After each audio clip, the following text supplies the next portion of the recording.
부모님들은 대부분 이렇게 믿습니다. 내가 도와주면 애들이 일어서겠지? 이번만 도와주면 안정될 텐데. 내가 쓰는 것보단 애들이 쓰는 게 낫지. 그러나 실제로 자녀가 어려움에 빠지는 이유는요. 여러분, 이건 진짜 그냥 지나가면 안 됩니다. 지금 이 영상을 보는 순간에도 수많은 부모님들이 평생 모은 돈을 사랑이라고 착각하며 자녀에게 넘기고 있고, 바로 그 선택 때문에 5년 안에 노후가 완전히 무너지고 있습니다. 오늘 내용 모르고 그냥 돈 보내면 여러분의 인생의 마지막 20년이 여러분의 의도와 전혀 다르게 흘러가게 될 거예요. 이 영상 꼭 끝까지 보셔야 합니다. 여러분이 젊을 때와 지금은 매우 다릅니다. 여러분이 느끼는 부모의 책임감, 자녀가 느끼는 부담감, 그리고 사회 구조 자체가 완전히 달라졌어요.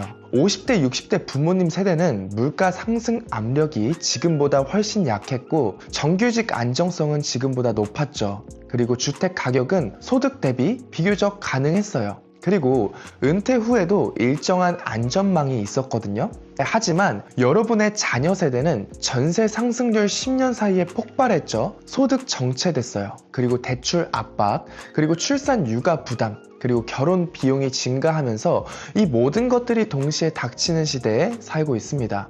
그래서 여러분은 이렇게 생각을 하실 거예요. 내가 조금만 도와주면 애들이 숨통이 트이겠지? 나는 부모인데 이 정도는 해야지. 부모가 해줄 수 있을 때 해주는 게 사랑이지. 하지만 이 구조에서는 그런 생각이 오히려 더 큰 위험을 만듭니다. 부모의 지원은 자녀를 강하게 만들지 않아요. 자녀의 현재 문제를 잠시 덮을 뿐입니다. 그리고 그 순간부터 여러분의 노후는 계획에서 벗어나기 시작할 거예요. 부모님들은 대부분 이렇게 믿습니다. 내가 도와주면 애들이 일어서겠지? 이번만 도와주면 안정될 텐데. 내가 쓰는 것보단 애들이 쓰는 게 낫지. 그러나 실제로 자녀가 어려움에 빠지는 이유는요, 돈 부족 때문이 아닙니다. 자녀를 힘들게 하는 진짜 원인은요, 소비 습관, 재정 관리 능력, 부부 간의 경제관 불일치, 그리고 불안정한 직장, 계획 없는 지출, 그리고 자기 삶을 관리하지 않는 태도, 이런 것들이거든요. 돈을 주면 해결될까요? 이 문제들이 해결되지 않습니다. 오히려 부모가 해결해 줄 거야 라는 기대감이 생기고 자녀의 능력은 점점 퇴화하게 되는 거죠. 부모가 도와준 순간 자녀는 문제를 해결한 것, 이게 아니라 문제를 넘긴 게 되는 거예요. 이 차이가 결국 모든 비극을 만들게 됩니다. 이건 저희 아빠 친구 실제 이야기인데요. 아들 전세 자금이 부족하다고 해서 1억을 주셨대요. 처음엔 당연히 감사하다고 했지만 2년이 지나서 전세가 오르자 이렇게 말했다고 합니다. 아버지, 요즘 이 정도는 부모가 당연히 해줘야 되는 거잖아요. 부모는 그 돈을 희생으로 기억하지만 자녀는 그 돈을 부모의 능력과 역할로 기억을 하게 되는 거예요. 또 다른 부모님 지인은 퇴직금 8천만 원을 아들 사업하는 데 투자를 하셨대요. 아들은 이 사업만 성공하면 부모님 은퇴시켜 주시겠다고 했다고 합니다. 하지만 사업은 망해버렸고 아들은 죄책감에 연락을 끊어버렸대요. 부모님은 병원비 40만 원도 부담스러워졌대요. 여기서 꼭 깨달으셨으면 하는 것이 있어요. 자녀의 좌절은 부모의 좌절보다 훨씬 빠르게 잊혀지지만요, 부모의 좌절은 평생 갑니다. 또 실제로 정말 많이 일어나는 사례를 소개를 해드릴게요. 딸이 결혼을 한다고 해서 전세자금 1억 가까이 지원을 했대요. 그런데 아무 문서 없이 빌려줬어요. 나중에 이혼 얘기가 나온 거예요. 그때 사위가 이렇게 말했대요. 그 돈 우리 부부가 받은 거죠. 돌려줄 이유가 저희가 있나요? 부모는 할 말을 잃었대요. 이거 진짜 비일비재한 사례입니다. 돈은 사라지죠. 딸은 마음 다쳤어요. 그리고 부모도 상처받고 가족은 가족대로 또 찢어져요. 어떤 부모는요, 5년 동안 손주 키워주고 딸 부부에게 생활비 70만 원씩 지원을 했어요. 근데 결과는 어떻죠? 허리며 무릎이며 다 망가져서요, 병원 신세를 졌대요. 딸에게 말했더니 엄마도 좀 아껴 써봐, 우리도 힘들어. 이게 진짜 말이 되냐고요. 또 한 분은 큰딸이 결혼할 때 7천만 원을 줬고 둘째 아들은 아직 받은 게 없었어요. 부모는 말로만 나중에 맞춰줄게 라고 했다고 합니다. 근데 그러다 그 부모님이 사망하셨고 남은 자산은 5천만 원 정도가 됐대요. 근데 이때 문제가 발생합니다. 형제 간 상속 문제로 심하게 다퉜다고 합니다. 이 모든 원인은요, 기록이 없는 지원 때문이에요. 처음엔 다들 고마워하죠. 근데 일정 기간이 지나면 이렇게 생각을 하게 되는 거예요. 1단계, 부모님 덕에 한숨 돌렸다. 2단계, 부모님이 도와줘야 하는 상황이네. 3단계, 부모님은 원래 뭐 여유 있는 분이니까. 4단계, 부모님이 뭐 알아서 하시겠지. 결국 자녀는 부모가 얼마나 희생했는지는 몰라요. 오직 지금 누리는 상태를 기준으로 부모를 바라보게 됩니다. 부모가 결혼 자금 지원을 하면 자녀 배우자는 이렇게 느끼기 쉬워요. 시댁, 처가에서 해준 거니까 앞으로도 기대해도 되겠지? 이게 부부 갈등으로 이어집니다. 그리고 이 갈등은 고스란히 부모에게 다시 돌아오죠. 부모는 도움을 사랑으로 기억합니다. 그러나 자녀는요, 도움을 부모의 능력으로 해석을 해요. 이 차이가 평생 쌓일 오해를 만들고요, 갈등을 만들고 부모의 노후를 송두리째 흔들어 버려요. 가족의 관계를 완전히 깨뜨려 버리는 거거든요. 부모는 이렇게 말해요.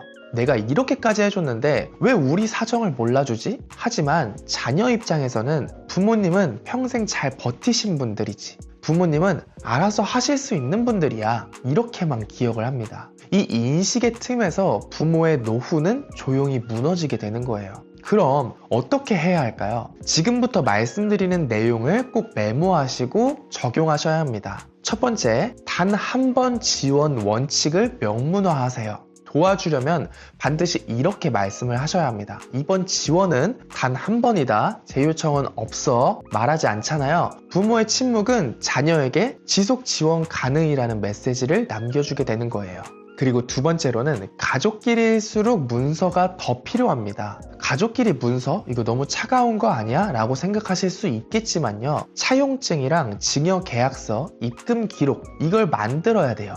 그러면은 자녀는 부모도 계획적으로 돈을 쓴다고 인식을 하게 되는 거예요. 문서가 없잖아요? 그러면은 기억 싸움이 되고요. 기억 싸움은 100% 갈등이 됩니다. 그리고 세 번째로는 지원 전에 자녀 재정 구조부터 한번 파악해 보세요. 다음 5가지는 무조건 확인해야 합니다. 첫 번째, 월 지출 총액. 두 번째, 부채 총액. 세 번째, 고정 수입 여부. 네 번째, 배우자 재정 태도. 5번째는 비상금 보유 여부예요. 이걸 모르고 그냥 돈을 주잖아요? 그건 지원이 아니라 손실입니다. 네 번째로는 세금, 건보료, 증여 규정 의무를 확인해 주세요. 돈 주면 생기는 리스크들이 있어요. 뭐죠? 부모 건강보험료 상승해요. 증여세 추징되죠. 자녀 결혼하거나 이혼했을 때 재산 분쟁 생겨요. 형제 간 상속 균형이 파괴됩니다. 지원 전에요. 전문가 상담 1회면 수백만 원을 막을 수 있어요. 5번째는 부모 노후 우선 전략을 구축하셔야 됩니다. 이제 제가 말씀드리는 5가지 사항이 모두 해당되지 않는다면 큰 돈은 지원하지 마세요. 첫 번째, 생활비가 15년이 확보가 되어 있는지. 두 번째, 의료비는 3년 정도는 확보가 되어 있는지. 세 번째, 긴급하게 쓸 수 있는 돈이 1,500만 원 정도는 있는지. 그리고 내가 살 수 있는 주거 안정성이 있는지, 내 건강을 스스로 관리할 수 있는 구조가 이미 만들어져 있는지, 이게 지원보다 먼저예요. 6번째로는 자녀의 소비 패턴 교정을 먼저 해주세요. 돈 줄 생각만 하지 마시고 자녀에게 재정 상담을 해주세요. 그리고 가계부 관리는 어떻게 하는 건지 지출 점검부터 먼저 시도를 해주셔야 돼요. 구조를 바꿔야 삶이 바뀝니다. 7번째는 자녀의 배우자까지 포함한 재정 회의가 필요해요. 지원이 필요하다면 자녀 배우자까지 불러서 가족 재정 구조 회의를 해야 합니다. 지원은 가족 시스템의 변화여야지 임시 처방이 되어선 안 되거든요. 그리고 8번째는 지원 범위를 명확히 정해주세요. 지원할 항목은 아래처럼 구체화되어야 합니다. 첫 번째, 전세 인상분 최대 1,000만 원까지만. 두 번째, 결혼 자금 1회 500만 원까지만. 세 번째, 생활비 지원은 일체 없다. 이런 식으로 한정해야 합니다. 9번째, 부모 기준을 명확히 선언하는 대화 구조여야 돼요. 다음 문장은 반드시 말씀하실 수 있어야 됩니다. 우리가 도울 수 있는 부분은 여기까지야. 우리도 노후 지켜야지. 각자의 책임은 각자가 지는 거야. 지금 한번 영상 멈추시고 한번 따라해 보세요. 정말 꼭 필요합니다. 이 대화가 가족을 지켜요. 제가 이런 내용을 하나하나 찾아서 정리해서 말씀을 드리는 거라 혹시라도 도움이 되셨다면 구독 한 번씩 부탁드립니다. 부모가 자녀에게 계속 돈을 주는 이유는 뭘까요? 이건 자녀 때문이 아니에요. 사실은 부모 자신의 감정 때문입니다. 내가 좋은 부모여야 한다는 압박감이 들죠. 그리고 자녀 실패를 보면 괜히 죄책감이 들어요. 나도 못 받은 걸 괜히 주고 싶은 보상 심리도 생기죠.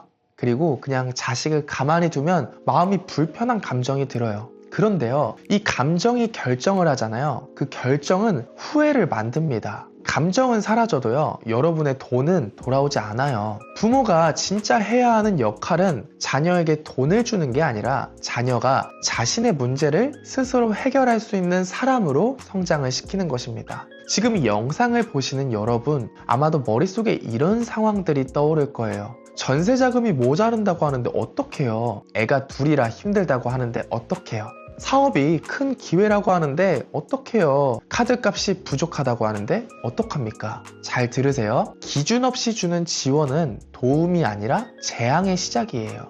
모든 파국은 다 이렇게 시작이 돼요. 우리 애는 절대 안 그럴 거야. 그 생각이 모든 걸 무너뜨립니다. 여러분의 돈은 여러분의 인생 전체예요. 누구에게 주든 어떤 이유로 주든 기준 없이 주면 부모도 무너지고 자녀도 약해지고 가족도 흔들립니다. 오늘 내용 꼭 적어보시고 꼭 바로 실천을 해보셨으면 좋겠습니다. 정리해서 말씀드릴게요. 내 노후 재정을 먼저 점검을 하시고 자녀 지원 기준을 재설정하시고 문서화 하시는 것, 그리고 자녀 재정 분석, 상속 균형을 설계하시고 불필요한 지원은 중단하시고요. 그리고 가족회의를 하시면서 재정회의도 같이 하시는 것을 추천드립니다. 그리고 이 영상 주변 부모님들에게 꼭 알려주세요. 정말로 한 가정의 미래를 바꿀 수도 있거든요.